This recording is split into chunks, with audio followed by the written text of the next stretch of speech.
Okay, so I think I left off talking about being stroked. I'm still not doing that erotic video. I'm sorry, people. But what I was actually getting into was about being in a comfort zone. So, I mean, like, I have my habits, my habits being, listening to music or, just like getting hooked on a song and listening to it over and over and over again.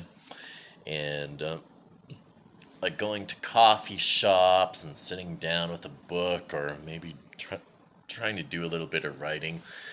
I mean, those are things that I've been doing for a really long time. And I've really noticed, especially lately, that, the effect that they had before was like, okay, well, this is something that I do to relax. This is something that I do to kind of recharge and replenish, and I enjoy this, but it's had quite the opposite effect on me. Now, like, I can hardly sit in a cafe for 15, 20 minutes, especially if I haven't really done much during the day, or I haven't accomplished much, or I haven't gotten out and did physical exercise first. I find very quickly that I just can't stand it. It actually becomes stressful to me, and I start feeling anxious and quite the opposite of pleasant. So, I mean, that's something to think about. Is that the things that I think that there's a ledger that something in you, that like something deeply instinctual keeps a ledger of how much how much you've been contributing as to like the how much you've been resting and maybe just kind of being stagnant. And if there's an imbalance in that ledger, you're gonna feel it. So I think that's another reason for, the anhedonia part about the things that used to bring you joy not bringing you joy anymore. Well, there's probably a reason for that. Maybe you need to be doing something different. Yeah, getting out of the comfort zone is great. Well, okay.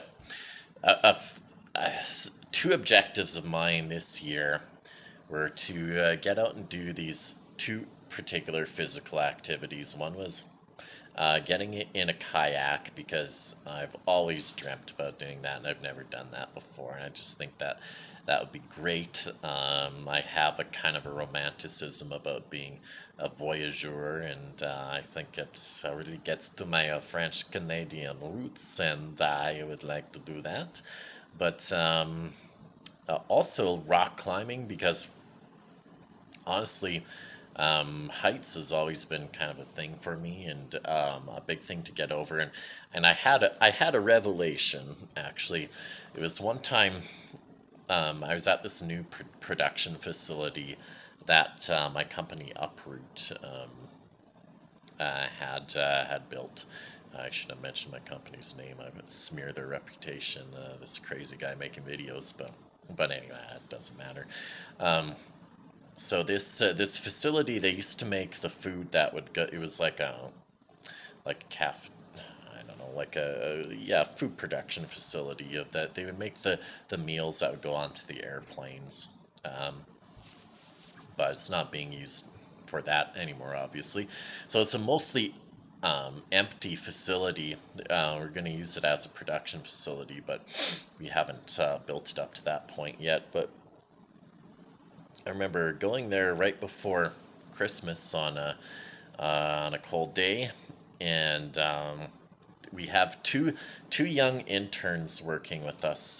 They're both in high school, and there was another guy who's one of the partners in the company, who was in the building at the time, and they wanted to show me up on the roof of the building. I'm like, yeah, okay, sure, I'll go up on the roof, because you're right next to the airport runway, and it's kind of cool to see the planes landing.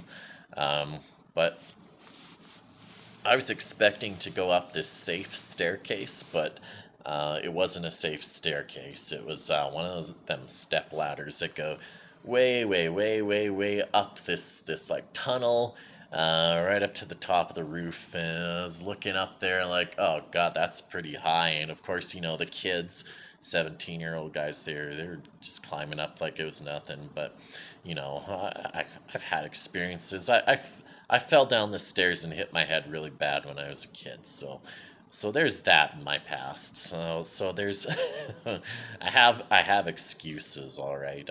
I have excuses for this, but I just couldn't do it. But I was just, I had my regrets afterwards when I was driving home. Like, oh darn, I should have done that.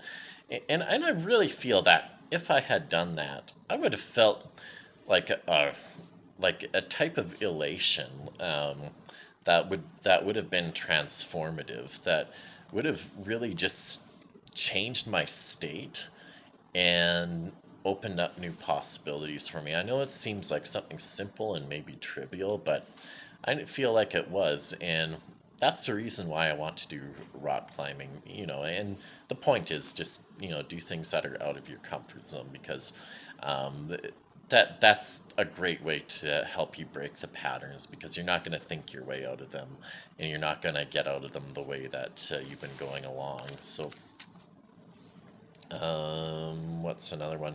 Oh yeah, so another thing is all these underlying fears and anxieties. So this is the thing that I find usually stops me when I'm when I feel like I've got my shit together now. I'm gonna do this. I'm gonna finally take steps. I hit this wall, and the wall is always these fears and anxieties. And I have this really dark, really deep kind of a sense of foreboding, and I don't know what it is. I can't quite put my finger on it. It's just like some kind of dread. Something horrible is just going to come up. It's going to pull the rug from under you. And, it's from all those horrible things you did in the past. And, everybody has things in their past, right? And, I have my share. Um, things you worry about, things that'll come back to haunt you, or somebody will take money out of your bank account, and there's these things, all these things in the world that you can't control, right? Like, I don't know. I used to get quite into conspiracy theories and all that kind of thing, and I still really don't trust the people who run this world. It really bothers me that there's fucking maniacs like Bill Gates running around about to own all of our asses, and our food chain supply, and our medical system, and God knows what else, and Klaus Schwab and the World Economic Forum, and like our little marionette narcissistic puppet man-child who's the prime minister of the country, gaslighting everybody. So, but there's only so many things you can control, right? So, I mean, for the first things that we mentioned, that I mentioned about the sense of foreboding, the sense of something that's going to come back to haunt me, and I think what you really have to do is write out the worst case scenario, and just go through what is the worst case scenario, what's that going to be. And okay, so let's say that the worst thing happens. How would you prepare for it?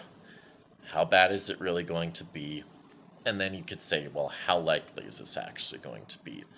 And just go through the whole process. Go through the whole process, feel all the feelings, put yourself right there, and just clear, just go from clean slate after that, right? There has to be a way of actively dealing with those things, and as far as I can tell, that's the best way that I figured out how to deal with it.